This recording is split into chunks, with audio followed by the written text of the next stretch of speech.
성경 봉독하겠습니다. 오늘 성경 말씀은 이사야 38장 1절에서 8절까지 말씀입니다. 구약 성경 이사야 38장 1절에서 8절까지 말씀을 제가 봉독하겠습니다. 그때 히스기야가 병들어 죽게 되니 아모스의 아들 선지자 이사야가 나아가 그에게 이르되 여호와께서 이같이 말씀하시기를 너는 내 집에 유언하라 네가 죽고 살지 못하리라 하셨나이다 하니 히스기야가 얼굴을 벽으로 향하고 여호와께 기도하여 이르되 여호와여 구하오니 내가 주 앞에서 진실과 전심으로 행하며 주의 목전에서 선하게 행한 것을 기억하옵소서 하고 히스기야가 심히 통곡하니 이에 여호와의 말씀이 이사야에게 임하여 이르시되 너는 가서 히스기야에게 이르기를 내 조상 다윗의 하나님 여호와께서 이같이 말씀하시기를 내가 내 기도를 들었고 내 눈물을 보았노라. 내가 내 수안에 15년을 더하고 너와 이 성을 아수르 왕의 손에서 건져내겠고 내가 또 이 성을 보호하리라. 이는 여호와께로 말미암는 너를 위한 징조이니 곧 여호와께서 하신 말씀을 그가 이루신다는 증거이니라. 보라, 아하스의 해시계에 나아갔던 해 그림자를 뒤로 10도를 물러가게 하리라 하셨다 하라 하시더니 이에 해시계에 나아갔던 해의 그림자가 10도를 물러가니라. 아멘. 제가 오늘은요 히스기야에 대한 설교를 좀 준비했는데 히스기야는 그 유대 역대 왕들 가운데서 상당히 그 인정받고 존경받는 왕 중에 하나입니다. 참 보기 드물게 여러 가지 면에서 탁월한 모습을 보여줬는데 근데 이제 사람이 실수가 없는 사람은 없잖아요. 히스기야도 결국 한번 또 실수를 하는데 오늘은 이제 실수하기 전에 그러니까 잘했던 점을 먼저 좀 말씀드리면서 우리가 배울 점이 뭔가 한번 좀 살펴보면 좋겠어요. 여러분이 설교 들으실 때 성경의 인물들을 예로 들어서 목사님들이 설교하실 때 그 사람이 그랬구나 라고 들으면 그냥 정보로 끝나요. 그걸 저 사람의 좋은 점이 이런 거였구나. 그래서 내게 적용하면 이게 은혜가 됩니다. 우리 삶의 변화가 돼요. 그러니까 거기까지 가셔야 되는 거예요. 제목을 제가 히스기야의 멋진 점이라고 붙였어요. 멋지다 이런 말 잘 안 쓰잖아요. 근데 제가 쓰게 된 것은 요즘 시대에 좀 한번 그 변화에 맞춰본 건데 우리 다일레 집에 가면 그 TV가 있는데 소위 그 기가진이가 있더라고요. 그래서 애들이 텔레비 틀 때 기가진이 텔레비 틀어줘 그럼 막 틀더라고요. 근데 대화도 하던데요. 걔랑 우리 리에리가 뭐라 그랬냐면 기가진이 내가 제일 이쁘지? 뭐 이런 식으로 얘기를 해요. 그러니까 네 맞아요 막 이런 식으로 해주더라고요. 예. 그래서 야 세상 진짜 달라졌다. 근데 이제 그 옆에 있던 또 다혜리가 기가진이 내가 제일 멋지지? 그랬거든요. 멋지단 말 썼더니 죄송합니다 무슨 말인지 못 알아듣겠는데 그런 거였죠. 아마 그 단어는 입력이 안 됐나 봐요. 그래서 멋지다. 세상 정말 우리 땐 텔레비 뭐 채널 7번, 9번, 11번 이거면 됐는데 지금은 요즘 나온 텔레비는 제가 키지도 못해 어떨 때 안 켜져. 어떻게 킬지 모르겠어요. 변화에 적응을 제가 잘 못하는 걸 많이 느낍니다. 사실 오늘 또 하나의 주제는요 변화에 대한 얘기예요. 제가 하고 싶은 얘기 변화. 오늘 특별히 교회의 변화에 대해서 한번 좀 생각할 주제라고 저는 생각해요. 교회의 변화. 우리 개신교회의 변화. 자, 그럼 히스기야의 멋진 점부터 좀 말씀드리겠는데요. 오늘 본문 가운데 보면 히스기야가 이제 병들었어요. 죽을 병이라고 얘기하고 있어요. 그래서 이제 하나님이 이사야를 통해서 너 이제 죽는다, 유언하라 이렇게까지 경고의 메시지를 전했습니다. 그 말 들었을 때 얼마나 하늘이 무너져 내린 것 같았겠습니까? 여러분 지금 상황이 어떤 상황이냐면 아수르의 위협을 받고 있는 그런 때였어요. 나라가 지금 망하냐 사느냐 이런 단계에 있었는데 자기가 또 병까지 들었어요. 그러니까 성경 해석할 때 조금 어려운 것 중에 하나가 지금 37장에서는 그 36장 또 37장 여기서는요 아수르 왕이 패해서 사내립이 패해서 도망간 것처럼 되어 있는데 문제는 뭐냐면 38장에 히스기야가 병든 때하고 사내립이 전쟁에서 실패하고 돌아간 때하고 시차가 어느 게 앞섰느냐 이거 갖고 지금 상대 신학자들이 얘기를 좀 해요. 근데 성경의 순서에 의하면 아수르 왕이 패고 돌아간 다음에 히스기야가 병든 거로 돼 있잖아요. 근데 대부분 학자들은 그게 아니라고 얘기해요. 예. 이사야가 시간적 순서로 기록된 건 아니다 그렇게 얘기해요. 그러니까 사내립이 망해서 돌아가기 전에 히스기야가 병든 것 같다 이렇게 해석합니다. 근데 어쨌든 지금 히스기야가 지금 죽게 됐다는 얘기를 들었을 때 면벽 기도를 합니다. 면벽 기도. 그러니까 벽을 쳐다봤다는 것은 다른 거 아무것도 보지 않고 하나님을 보겠다 하는 그런 애티튜드입니다. 하나님만 바라보겠다. 사실 불교에서는 면벽 수행이라는 거 하거든요. 벽을 바라보는 거죠. 그러니까 사실 아무것도 안 보겠다 그런 뜻이죠. 면벽 기도를 하는데 그래서는 뭐라고 기도하냐면은 3절에 이렇게 기도해요. 여호와여 구하오니 내가 주 앞에서 진실과 전심으로 행하며 주의 목전에서 선하게 행한 것을 기억하옵소서 하고 히스기야가 심히 통곡했다 그랬어요.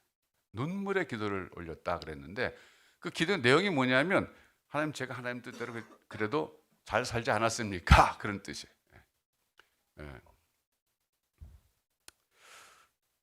하나님 앞에서 여러분 잘한 거 주장해도 돼요? 어떻게 생각하세요? 여러분 죽을 병에 걸렸어요. 아니면 사업이 망하게 생겼어요.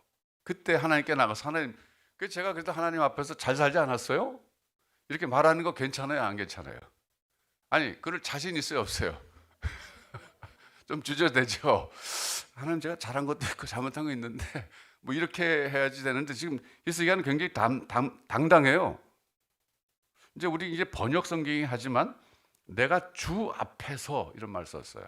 이게 번역에 사실은 뭐 원어에는 그런 뜻보다는 항상이라는 뜻으로 좀 돼 있는데 어쨌든 주 앞에서 진실과 전심으로 행했습니다.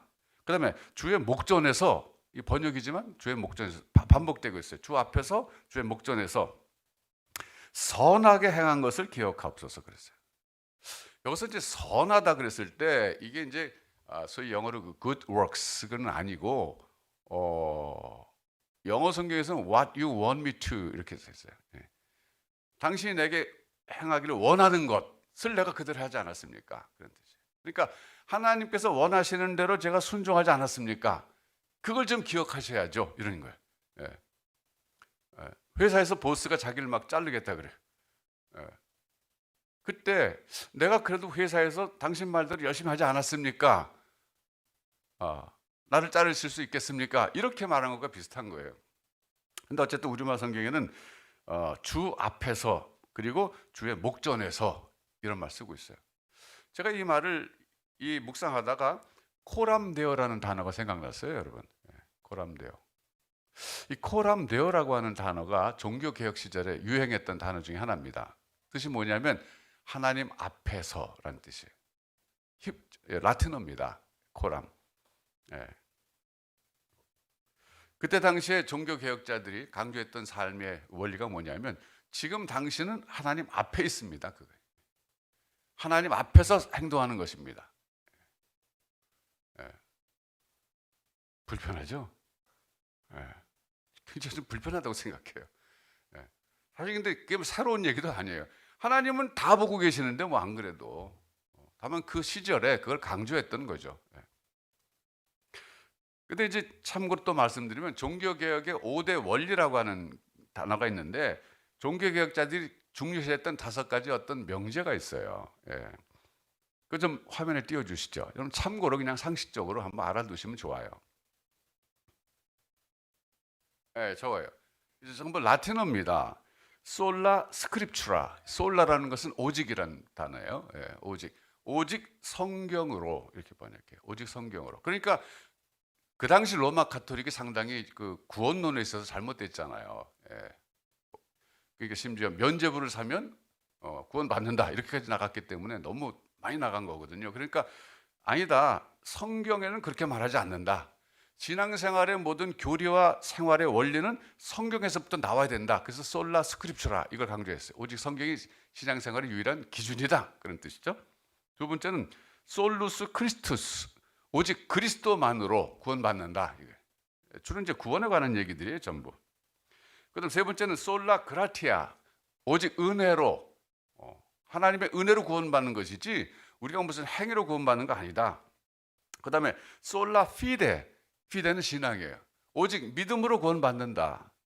그러니까 지금 첫 번째부터 네 번째까지는 전부 구원에 관계된 개념들입니다. 그 마지막 다섯 번째가 솔리 데오 글로리아, 오직 하나님의 영광을 위하여 살아야 된다. 그러니까 당시에 여러분 이 분위기 속에서 우리가 읽어야 될 건 뭐냐면 당시 종교 개혁자들이 추구했던 것은 올바른 구원론이었다 하는 거예요. 어떻게 보면 종교 개혁은 그 시대에 일어난 하나의 종교적 운동입니다. 여러분 운동이라고 하는 것은 그 시대에 필요했기 때문에 생겨난 하나의 역사적 사건이에요. 이 말이 뭐냐면 시간이 지나가면 그 운동은 그 시대에는 의미가 있었지만 시간이 지나가면 그것은 하나의 그냥 과거 역사적 사실로 남아버리는 것이 운동의 특징이에요. 예를 들면 YMCA 같은 경우 있잖아요. 우리가 지난번에 YMCA 했었잖아요. YMCA도 그 미국에서 일어난 하나의 운동이었습니다. 근데 시간이 지나가니까 어떻게 됐어요? 우리가 YMCA 경험해봤지만 YMCA 직원들은 YMCA 출발할 때 정신은 싹 다 잊어버리고 그 경영진도 그걸 잊어버렸던 것 같아요. 오직 월급 받기 위해서 죄송하지만 열심히 임대 사업하고 우리가 느꼈잖아요.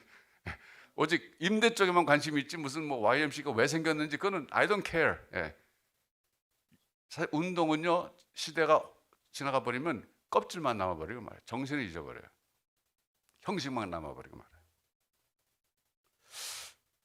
말이에요.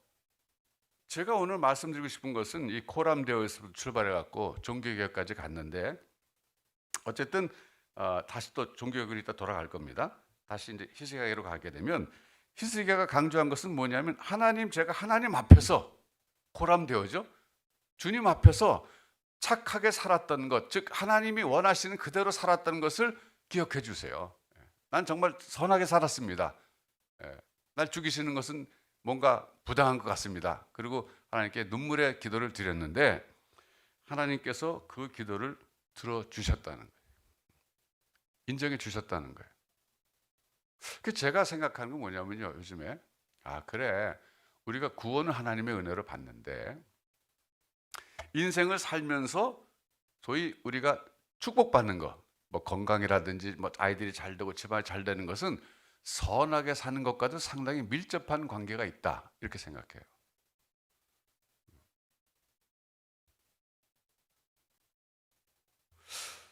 오늘 제가 우리 개혁교회가 변화해야 될 점이라고 아까 말씀드렸는데 그 중에 가장 핵심적인 건 뭐냐면요.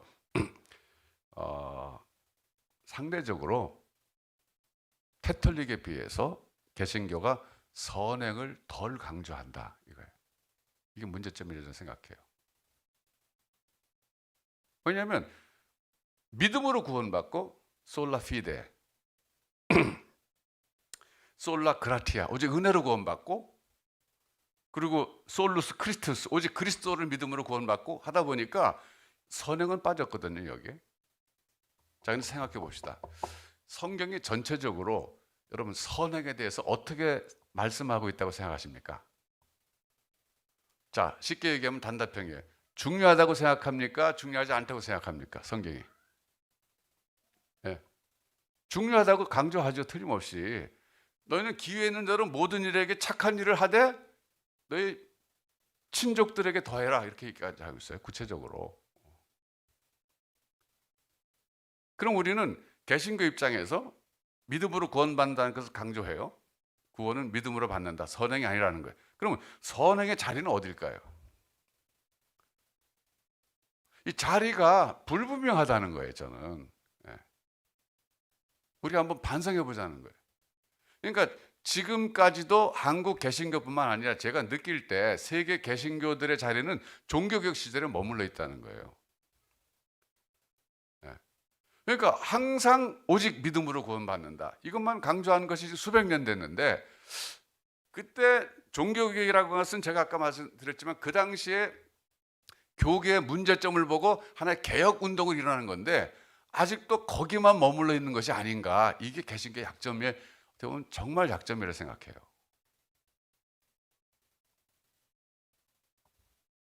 자, 그럼 먼저 우리가 성경이 말하는 선행의 위치를 한번 좀 확인해 봅시다.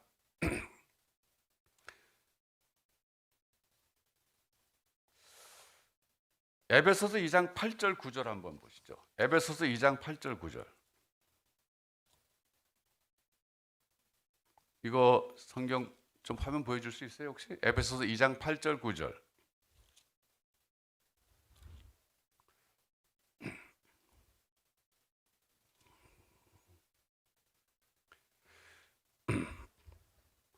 팔절 9절은 우리가 너무 잘 알아요. 나왔어요? 찾아주시고 없으면 성경책 보시고요. 제가 읽어드릴게요. 너희는 그 은혜에 의하여 믿음으로 말미암아 구원을 받았으니 이것은 너희에게서 난 것이 아니요 하나님의 선물이라. 행위에서 난 것이 아니니 이는 누구든지 자랑하지 못하게 함이라. 이거예요. 이게 이제 믿음으로 구원받는다는 것을 가장 강조하는 성경 구절 중에 대표적인 거예요.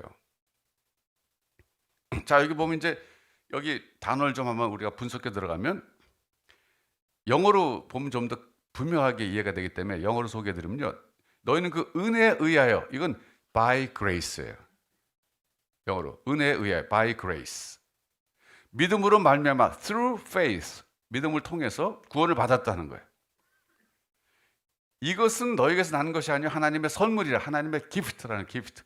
기프트는 돈 주고 받는 게 아닙니다. 그냥 받는 거예요. 그 다음에 9절에 행위에서 난 것이 아니니, 이게 바로 not by works예요. 그러니까 by grace하고 not by works하고 서로 대칭 관계예요. 그러니까 우리가 어떻게 구원받았냐? by grace, 그네로. 어떻게? not by works라는 게. 여기서 works가 뭐냐면 행위거든요. 근데 문제는 이 행위를 어떻게 해석했냐면요, 개신교회가 지금까지 주로 선행으로 해석했어요. 사실은 선행이 아닙니다. 이거. 여기서 말하는 행위는요, 율법의 행위예요. 그게 빠졌어요. 제가 볼 때는. 그러니까 율법을 지킴으로 구원받는다고 믿었던 당시의 바리새인들, 율법을 철저하게 지키기 위해서 막 세치까지 만들어 지켰잖아요. 그것이 아니라는 거예요. Not by works. 여기 행위라고 하는 말이 그냥 뭐 선행이 아니라 이거는 율법을 지키는 행위라는 거예요. 율법을 지키는 행위에서 난 것이 아니요 하나님의 은혜다, 이거죠.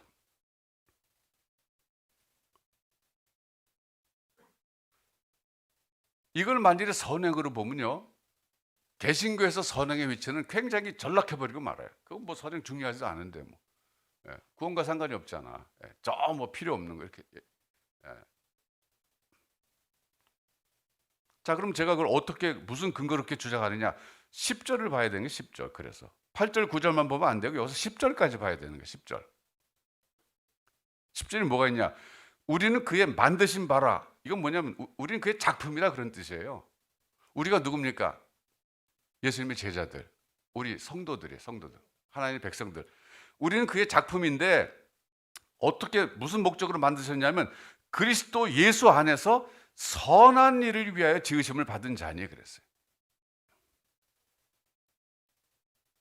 여기서 선한이라고 번역할 때는 good works, 분명히 영어로는 그게 번역이 되어 있어요. 원어에도 그런 뜻이 있는 거예요. 여기서 말하는 good works라고 하는 것은 좀 포괄적인 개념인데 1차적으로는 율법의 행위를 포함시켜서 일반 모든 도덕적인 행위까지 다 포함된 개념으로 봐야 돼요. 하나님 우리를 거듭나게 하셨다, 그런 뜻이에요. 여기서 우리는 그의 만드신 바라 그럴 때는 하나님 우리를 거듭나게 하셔서 자녀 삼아 주신 이유는 우리를 하여금 그리스도 예수 안에서 선한 일을 선하게 살라고 새로 지어 주셨다, 그런 뜻이에요.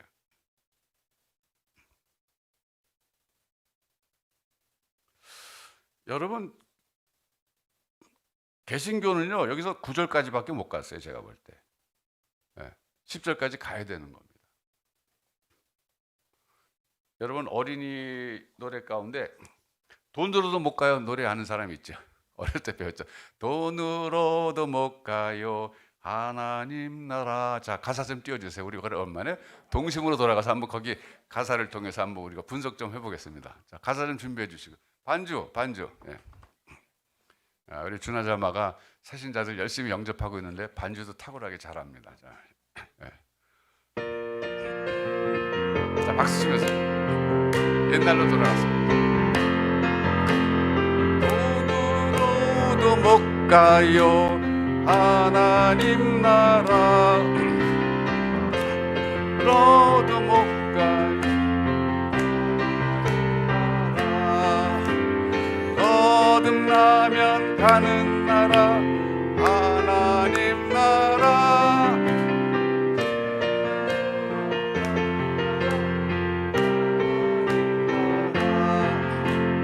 벼슬로도 못 가요 하나님 나라 하나님 나라 거듭나면 가는 나라 하나님 나라 믿음으로 가는 나라 하나님 나라. 자, 3절 중요해요. 못 가요 하나님 나라 멈춰게도 못 가요 하나님 나라 거듭나면 가는 나라 하나님 나라 믿음으로 가는 나라 하나님 나라. 여기서 3절에서 맘착해도 못 가요. 사실 저는 저거 옛날에 부를 때 충격받았어요. 어떻게 하는 얘기야 도대체 날더러. 착하게 살지 말란 얘기야 살란 얘기야. 이 개신교에서 맘착한 거 선행 어디에 자리를 잡아야 돼요? 이 가사를 지은 분이 임승원 목사님이에요. 합동 측 충원교회에서 교육 담당 목사님이셨다가 나중에 현대교회를 만드셔서 현대교회 담임 목사를 오랫동안 하셨던 분인데 아주 어린이 전도사에게 탁월한 분이시거든요. 이분이 작사하신 거예요. 이게 얼마나 큰 영향을 끼쳤는지 몰라요. 그때 당시 우리 같은 우리 밑에 세대가 더 많이 배웠지만 그러니까 그때 우리는 확신 가진 거야. 맞아. 믿음으로만 가는 거야.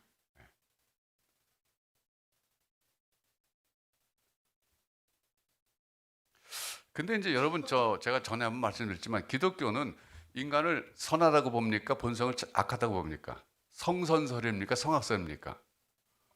네, 기독교는 어느 입장이에요? 성악설이죠. 근데 제가 그때도 반론을 제기했잖아요. 그 문제가 있다. 기독교 결코 성악설만은 아니에요. 그러니까 왜 우리가 성악설로 갔냐면 의인은 없나니 하나도 없도다. 하나님을 찾는 자도 없고 그러면서 의인은 없다 하나도 없다. 거기에 근거해서 성악설 이렇게 나와요. 더군다나 아담의 타락 이후에 인간은 죄인으로 태어난다. 그렇잖아요. 근데 성선설을 주장하는 사람들 이제 동양에서 성선설 주장하는 맹자 이런 사람들은 어떤 그 예를 들었냐면요. 이런 예를 들었어요. 도둑놈이 남의 집에 들어가서 물건 훔치러 들어갔는데 애가 한 6달 7달 된 애가 그냥 벌렁벌렁 기어가지고 우물 속에 막 빠지려 그런다 이거예요 지금. 그러면 도둑질하러 들어가던 그 도둑이라도 애가 우물 속에 막 그냥 모르고 빠지려 그러면 그걸 건지지 않겠냐 이거죠. 그래서 건져내고 본다 이거죠. 봐라 인간이 선하지 않냐 이거죠. 이 예를 들었어요. 이거 유명한 예입니다. 그렇죠. 그건 맞는 얘기예요. 그거 안 구하면 그거는 정말 그거는 도둑놈이죠. 생계형 도둑놈이 아니라. 자, 여러분 제가 그래서 오늘은 좀 도표 하나 보여드리려고 갖고 왔는데 기독교에서 말하는 것은 인간은 하나님의 형상대로 지음받았다 강조하잖아요. 하나님의 형상은 하나님처럼 만들었다 그런 얘기예요. 하나님과 비슷하다 이거죠. 이미지 효과 아시죠? 근데 하나님의 형상을 두 가지로 나눠요. 비공유적 속성과 공유적 속성이라는 말을 씁니다. 여기서 말하는 비공유적 속성은 뭐냐면 하나님에게만 있는 형상이에요. 공유적 속성이라고 하는 것은 하나님에게도 있고 우리에게도 있는 형상이에요. 우리가 하나님과 똑같이 만들어진 거 아니에요. 하나님 이미지라는 거, 이미지. 예.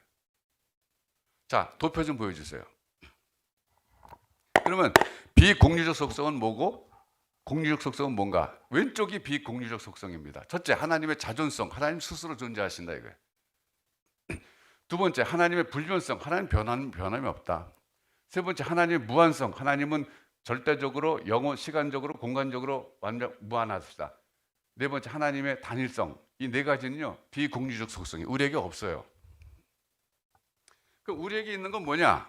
공유적 속성인데 지성적 속성, 도덕적 속성, 주권적 속성이 있는데 지성적 속성에는 뭐 지식, 지혜, 진실성이 있는 거고 도덕적 속성에는 하나님의 선, 거룩함, 의의가 있는 것이고 주권적 속성에는 주권적 의지와 능력이 있는데 두 번째 도덕적 속성에 보면 첫 번째 하나님의 선인데 저 말은 뭐냐면 우리에게도 선함이라는 요소를 주셨다는 거예요.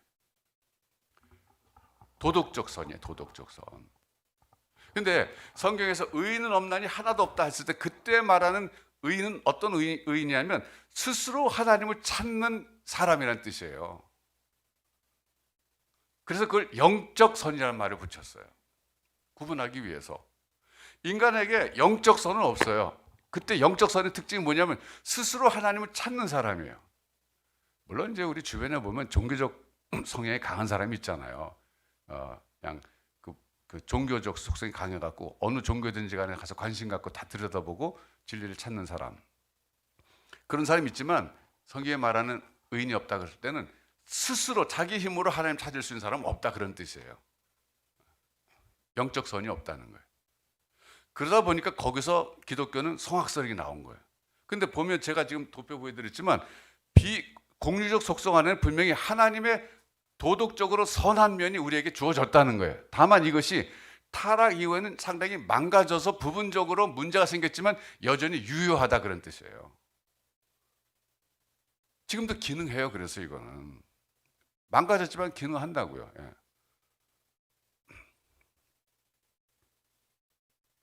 그러니까 제가 오늘 강조하고 싶은 건 뭐냐면 성경 전체적으로 보면 선행을 상당히 중요한 개념으로 소개하고 있는데 이상하게 개신교에서는 여전히 종교개혁 운동에 머물러 가지고 더 이상 에베소서 2장 8절 9절까지 갖고 10절까지 못 가고 있다는 거예요.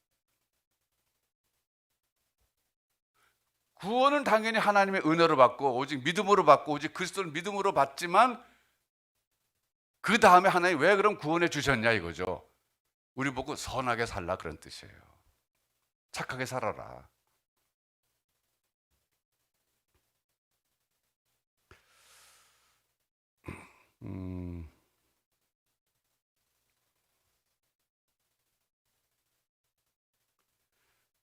이렇게 정리할 수 있습니다. 선행적 삶은 구원의 조건은 아니지만 우리들에게 선행적 삶은 필연적 의무이다. 이렇게 정리할 수 있어요.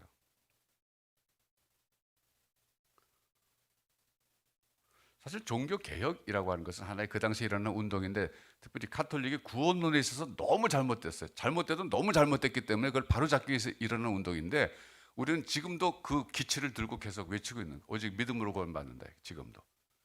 여기서 발전해야 된다는 거예요. 더 나가서. 그럼 왜 우리를 하나님이 구원해 주셨냐? 은혜로 착하게 살라고.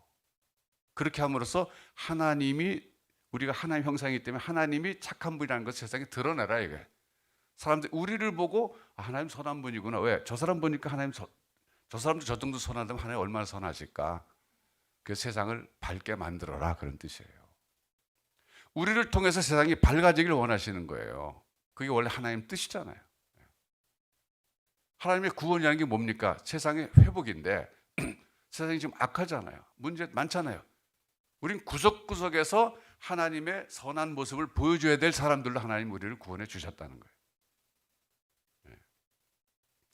그러니까 여기에는요 구원에 대한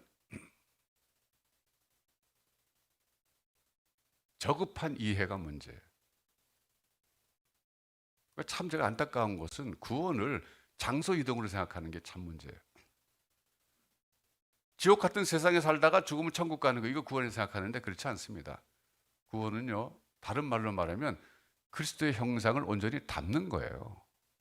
천국에서 살려면 적어도 천국이라는 나라에서 살려면 그 나라의 국민의 기본적인 조건은 뭐냐면 그리스도의 형상을 이룬 사람이란 겁니다. 그 그리스도의 그 형상이 어떤 거예요?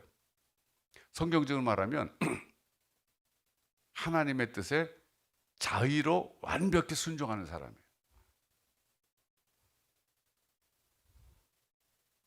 뭐 축복받기 위해서 순종하는 게 아니라 기쁜 마음으로 100% 하나님 뜻에 동의하면서 자의적으로 100% 순종하는 사람, 이게 그리스도의 완성의, 그리스도 형상의 최고봉이라고 할 수 있어요. 그러니까 십자가를 앞에 두고서 나는 참 그냥 지나갔으면 좋겠습니다, 이 잔이 내게서.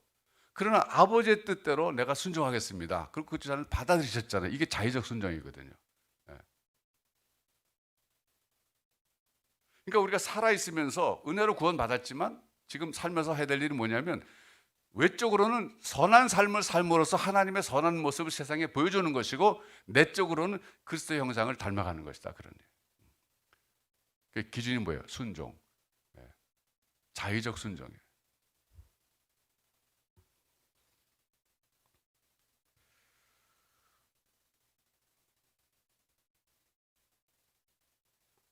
제가 미국에 있을 때 그 논문 지도 교수가 이제 수업 시간에 이런 얘기를 했어요. 온유한 자가 땅을 유업으로 받는다. 그 말을 자기는 실감한대요. 그 어떻게 실감하느냐 하면은, 여러분 지금 그 북미 대륙에 늑대들이 거의 다 사라지고 늑대들의 먹이였던 사슴이 한없이 뛰어놀고 있는 거 아시죠? 너무너무 뛰어놀고 있어서 자동차 타고 갈 때는 항상 조심해야 되잖아요. 사슴 받을까 봐. 네. 그러면서 하는 얘기가 보라 그거예요. 늑대는 포악했는데 다 죽었고 온유한 사슴이 미주 대륙을 차지했다, 그런 얘기예요. 저는 그 조금 약간 해석이 조금 있다고 생각해요. 그때 온유한 자가 차지하는 땅은 사실 천국이란 뜻이고, 그런데 어쨌든 그분은 실제 보이는 땅을 비유로 들었는데 그것도 일리는 있어요. 어쨌든 제가 살아오면서, 목회자로 살면서 또 인생을 살면서 여러 사람들 관찰해 보면, 그래도 하나님 살아계시기 때문에 하나님 믿고 하나님의 뜻이 우리가 착하게 살라고 하는 것을 알고, 모르고가 아니에요, 알고 착하게 살려고 하는 사람들에게 하나님이 은혜 주신다는 거예요. 삶의 은혜죠, 이거는. 구원의 은혜는 별개로 치고 삶의 은혜를 주신다. 비교적 그렇다는 거예요. 예외가 있죠.